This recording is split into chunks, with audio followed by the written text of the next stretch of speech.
Hi everyone, I'm Danny from Huawei Mass Data Storage domain. Today I'm going to talk about the performance challenges facing HPC and how Huawei will tackle these challenges.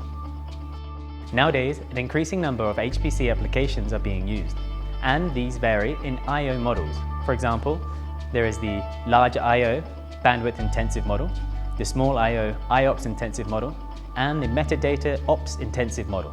There is also a parallel I/O model in which applications adopting the MPI framework concurrently access the same file.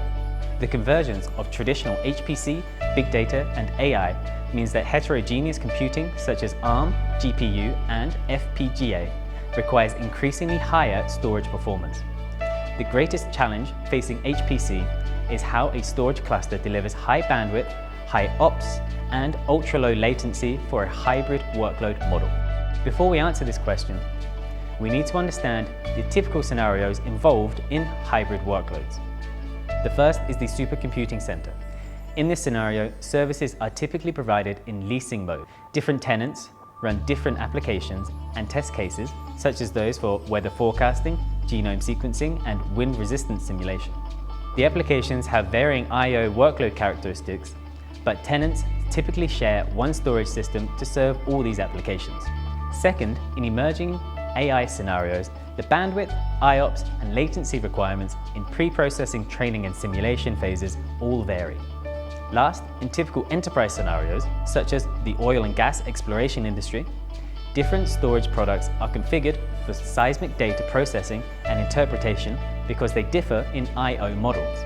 However, if we use just one storage system, we can avoid data copying between storage products, greatly improving application efficiency and reducing storage construction costs.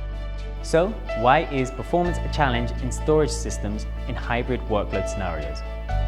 The difficulty is that the bandwidth and IOPS intensive scenarios have different performance measurement standards, software stacks scheduling policies, and optimal media access models. In some cases, there are even requirement conflicts. First, in bandwidth intensive scenarios, performance is measured by the data throughput in a unit time. In such scenarios, the number of I/Os in a unit time is small, but each I/O is large and the processing of each I/O is time consuming. By contrast, in IOPS intensive scenarios, performance is measured by the number of I/O requests processed in a unit time and the latency in processing an I/O request. In such scenarios, a large number of I/O requests are frequently initiated in a unit time, and each I/O request must be handled within a very short time. Hybrid workloads can cause conflicts in CPU scheduling policies and request queue management. Bandwidth-intensive workloads need minimized CPU switchovers, but IOPS-intensive workloads require CPUs to be switched over between requests as soon as possible to ensure a low latency in processing each request.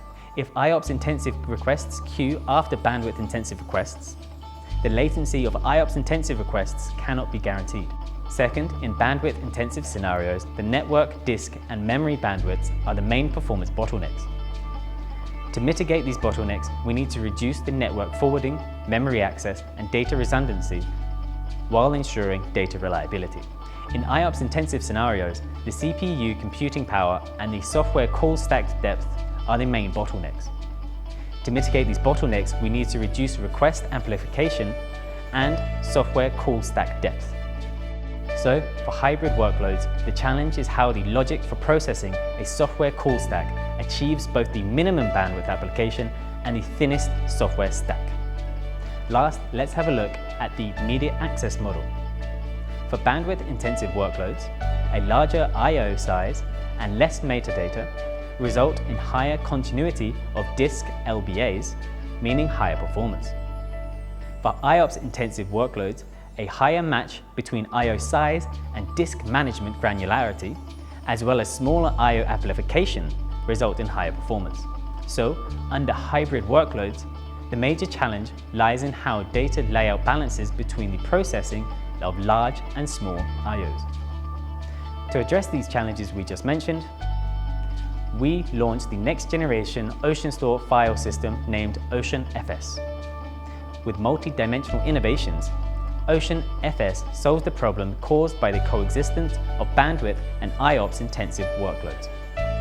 We use a series of key technologies to deliver superior bandwidth performance. For example, Smart Cache implements large I/O pass-through to reduce network amplification. High ratio EC reduces disk bandwidth amplification. Copying and verification integrate to reduce memory bandwidth amplification. And the append-only disk layout technique enables sequential disk I/O access. In addition to high performance, OceanFS delivers high IOPS and low latency. For example, we aggregate small I/Os in Smart Cache, eliminate distributed locking, and adopt one-way RDMA for Smart Cache to fully release the CPU computing power and decrease the software stack depth. Key technologies such as intelligent CPU scheduling, end-to-end QoS mechanism, and multi-granularity disk management resolve the conflicts between bandwidth and IOPS-intensive workloads. Let's have a quick look at some of these key technologies. First, let's review the Smart Cache feature.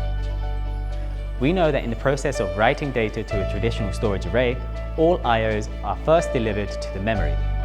After a copy is mirrored between controllers, the storage array will then return a response. This practice ensures the shortest path and the lowest latency for small I/Os. However, there are two key issues. The first is that copy mirror doubles network and memory bandwidth amplification. As a result, only half the network and memory bandwidths can be provided for workloads at most. The other issue is that copy mirroring doubles the workload volume processed by CPUs, making the CPU bottleneck more serious in small I/O scenarios. To deal with bandwidth amplification, the Smart Cache feature of Huawei OceanFS directly transfers large I/Os from clients to disks, reducing network and memory bandwidth amplification. And small I/Os are aggregated through one-way RDMA mirroring, which reduces the CPU overhead by 30% without increasing the software stack depth. This ensures a low latency and improves IOPS performance. Next, let's talk about how we eliminate the use of distributed locking. To achieve load balancing and capacity balancing, a distributed storage system typically implements at least two distribution logics. One is the metadata service distribution logic, and the other is the object storage distribution logic. The two distribution logics balance the metadata access loads and the use of storage capacity.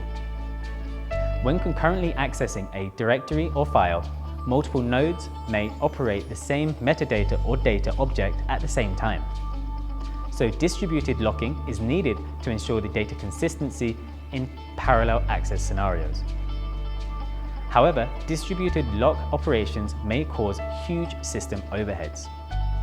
To eliminate the use of distributed locking, OceanFS innovatively implements one-time distribution based on directory partitions, introduces the ownership-based forwarding mechanism that is often used by a centralized architecture, and integrates the metadata, distributed locking, and data access services into one role.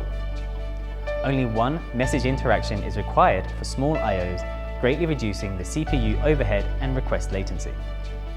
Next, let's go over intelligent software stack scheduling.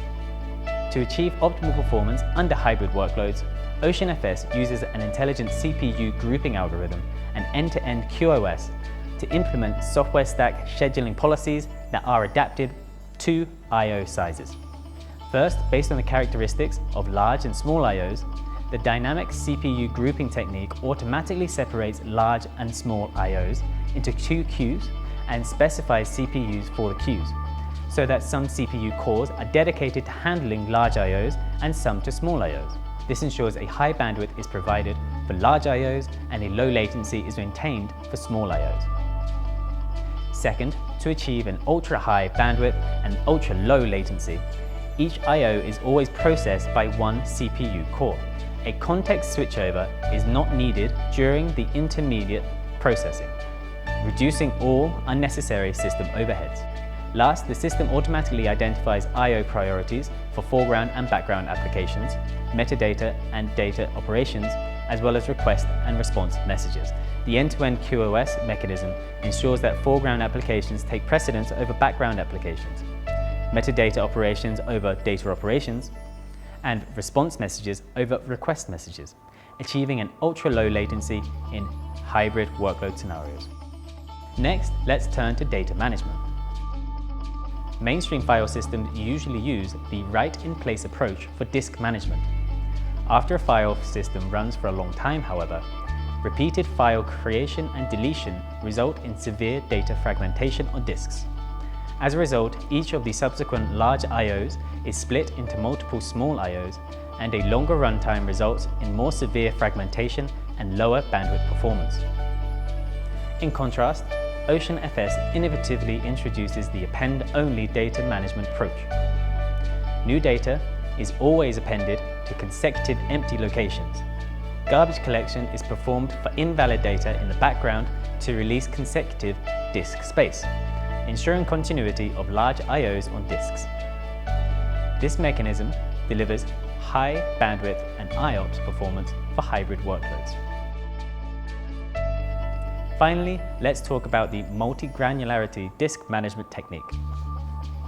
As I mentioned before, greater continuity of large I/Os results in a higher disk bandwidth.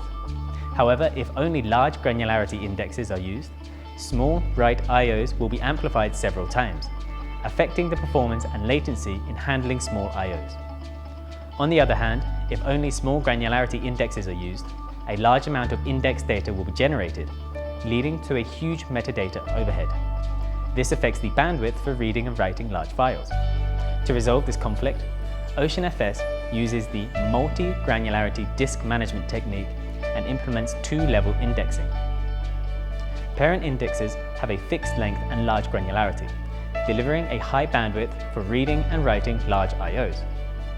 Child indexes have a variable length and small granularity, which can automatically adapt to I/O sizes for flexible read and write of small I/Os to prevent I/O amplification in small I/O scenarios. In addition, OceanStor automatically optimizes the data index structure through defragmentation. Such a design ensures high performance under hybrid workloads and lays a solid foundation for implementing variable length deduplication and compression. That's all from me today. Thank you for joining me, and see you next time.